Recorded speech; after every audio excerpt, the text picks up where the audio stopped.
Omenala, omenala, ọ ga-adị.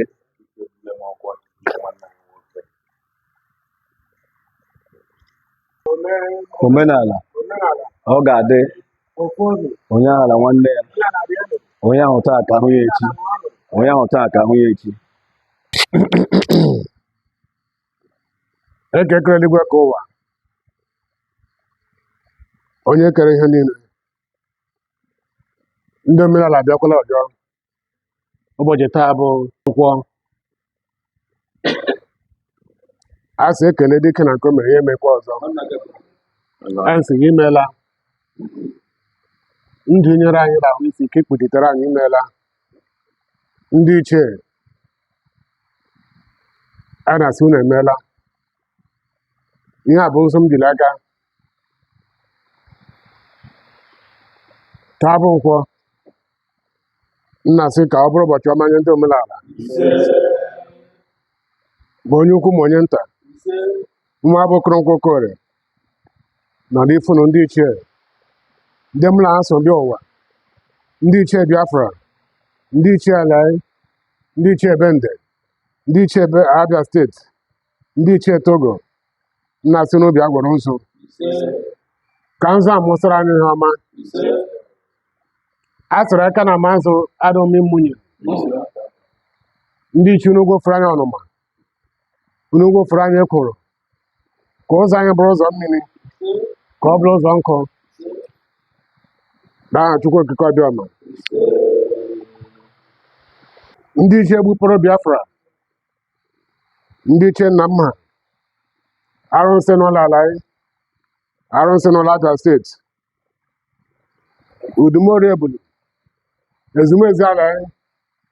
Ezumezu Biafra. Ezumezu Togo. Ọ bụ mbụ okoro Nkwo Okorie. Ihe a m ji bịa bụ udo. M so n'obi amara udo. Taa bụ Nkwo m so n'obi amara udo. Nna so n'ụkwara anyị ụzọ. N'Eke. N'Orie. N'Afọ. Nkwo. Onye gbara anyị egwu elu ya bụrụ isi ọkpọọ. Onye so ọba mbụ ha doro doro elu ka o were ala zere mmiri. Elenye n'ụlọ udo a. Unu maara echiche obe anyị n'otu n'otu. Ka e gbuoro anyị mkpa anyị n'otu n'otu. Unu chi ọnụ ọchịrị ọnụ anyị. Ndị omenala rịọnụ ndị ichie. Ndị m na-akpọ ọkọ ụtụtụ ehihie n'abalị. Kore chi bụ ọha. Ekele ndụ ha. Ndị ichie mma nwoke na ndị ichie nwaanyị. Nsi unu gwere odo. Unu mee anyị mma. Na eze Chukwu okike ọbịọma.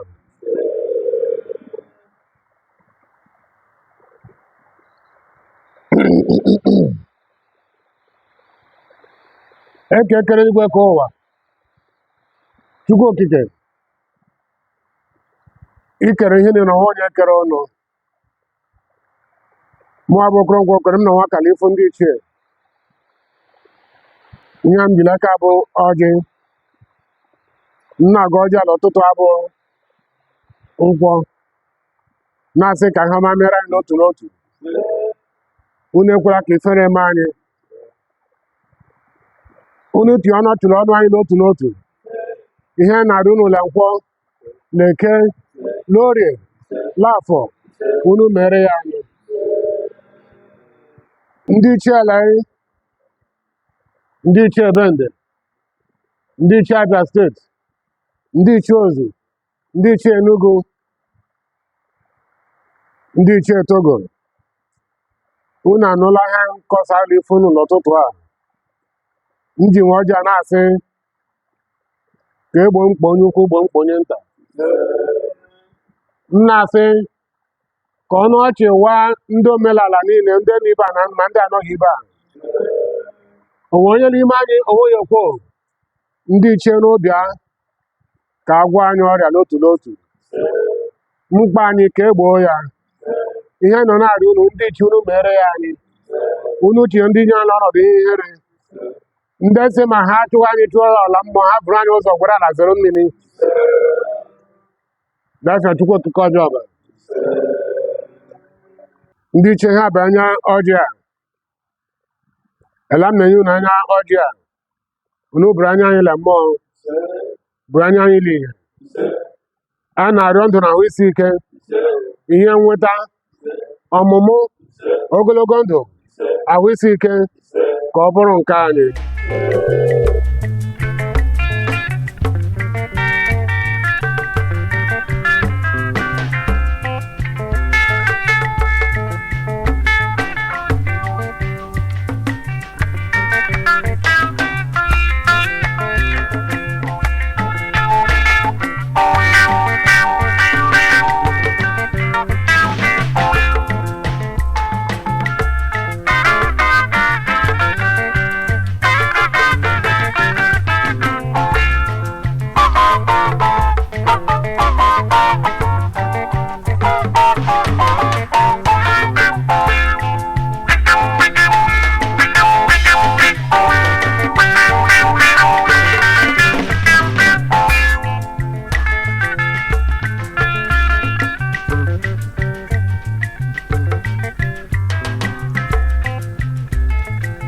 Onye mechi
onye mechi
onye mechi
onye mechi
Omenala ofu obi biko anyị ga-eji ohere a nara okwu mgbamume na nkenke.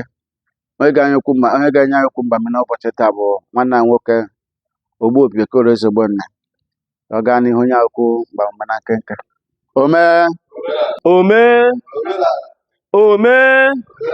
Omenala ofu obi omenala rienụ ṅụanụ biko ndị omenala taa bụ Nkwo obi ụtọ dị m onye Igbo bido kọbamadị bụ ndị proud of nwa m nwoke bụ Nkwo Okoro atisi ihe Nkwo Okoro bụ nne ọmụ bụ nne nwa mụrụ ihe kara aka eziokwu dị obi ụtọ dị m ihe ọ atreta iji esi Okereke Okafọ Okorie lebama nnọsị onwe onye ọ bụ ma ọ bụ ya n'ebe gị bụ ya ba anọ nle ebe ọ dị ihe mere ihe gbara na ya nta ya kpọrọ oche ọ bikọs ọ baghị akpọ ya akpọ ume mgbe ihe metụrụ mụ obi go so ya bụrụ ọka bụrụ ilu onye ukwu na ya nta dị njikere ya bụrụ ndị gụrụ n'anya akwụkwọ nsọ dị Timoti asama mgbe ọbịbịa ekekere eluigwe ka elu abụ ọnla ọ dị ọ ihe gbara ha narị today ọma mgbe gọ babụ ya taa so gị na-apụsa echi ị na-apụsa nwanne echi mana agọ enwere ike na-akpọ gị mmiri abịa jikere onweghị ma mba nna m ezogbo nna bụ abịa onweghị ma mba nna m chifu ọtụtụ otegbo ọbasị gbuga bụ abịa mbụ ndị chi anyị ndị ugwu nlọwe bịara ya nta akpọghị ya akpọ ya bụrụ ya so onye ọbụla dị njikere mmiri abịa omenala ya bụrụ ya omenala bụ ebe a nọ o nwere ilu nje ịtụtebara anyị last week mụ na ndị mmadụ n'ime ahịa ana m eme ya ndị nna m ugwu ọrụ abụọ bịa eze mmụọ bịa nzowekulu ada mere ndị ọfesi egodi siwekulu ada ọ ndị chọọchị omenala ndị esi omenala mere gị mmiri ụra bụ gwa ambutuo ya mmadụ butogodi ya zasị nna ikwu ya aza ibule dị mkpa mana ebe ọ na-ebi isi pụsa but ihe gbara na omenala bụ ihe ọjọọ omenala bụ ihe ọma ndị ọsọ abụgadi ya argument osasi okedo ebe anyị nọ na bụ gogodi first ntụgodi gị ka first asị onye ichi bụ lot abụrụ nọrọ ala Igbo ebe a mụrụ gị ọngịn ya gba mpa ike gwụ ya sị ọlụ monde nsasị monde oge monde nsasị n'ihe ekpogodo omenala ihe a na-abịa na omenala amụ bụ ihe some of us somebody like you go the first ichefuele ihe mega ichefuele ihe eza na-eke ihe eza na ori ihe eza na afọ ihe eza na nkwọ na ebe si apụsa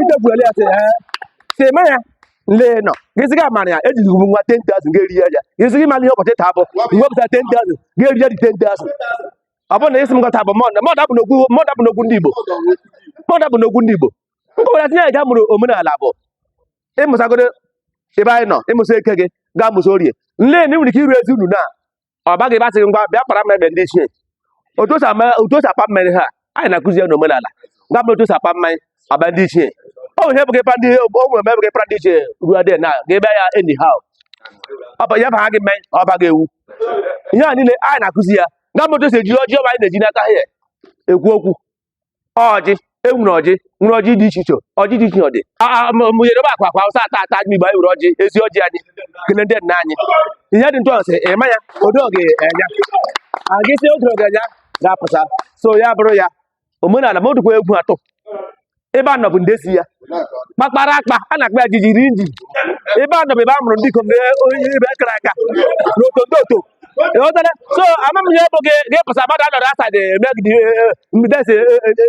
desi emeri ya gị ọ bụrụ ebe m nọ imeripụ m imeri macha ọnwa ntị na kwụsịra gị nke oge enya ga-ejaja zi ọ bụrụ na ịfụ ndị omenala ihe tụkwasị ejọra asị Timoti ejọra asị onye ọchụwa Abraham according to you people mgbe ejọra asị Abraham chọrọ ekwe nsọ Timoti ọ bụrụ na Abraham jikuru nwa ya egwu nna igwu si aga ngwa gị gone ebulu according to you people ebulu ahụ ji ya mịa ọ bụrụ na ji ihe ọ chọrọ nke anyị na-echekwa ọ gịnị agụrụ ihe ọrụ ọ bụrụ na eja bụ eja so amamihe unu kọwaga so m na-asị obi si ya onye ọbụla ike na omenala and ihe ọgbara ha na Nkwo taa Nkwo Okorie bụ nwa m bụrụ ogbonne onye ọbụla were ya mụrụ ihe onye nwere ike ịma gị echi anya masị onye ukwu echede onye nta echede aga bịa gaa ihe na n'ime ha nwata ọkpara place kwuru ndị nna gị okwu ihe mere nwoge dị ukwuu a na-ekwu gị gasị ịdị njikere mbara na-eji assemblies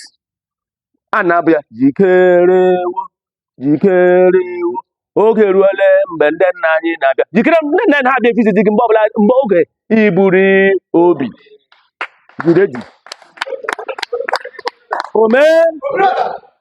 ome ịgwa ha akwụ anya ma ndị chefuru echefu ma ndị chefuru echefu biko ihe ma gbara nso omenala anyị bụ hapụ nwaanyị nọ na di machụ mpisisi mfọkwa abụghị dị mma ma gbadogobara danela nọrọ edi ka nwunye gbaghara biko iwe gị dị ọkụ jọrọ onye ọbụla flele weda jide and this very weather bụ uru nwoke bụrụ uru nwaanyị onwe onye ọ dịrị mfe nwoke alaye very fine man alaye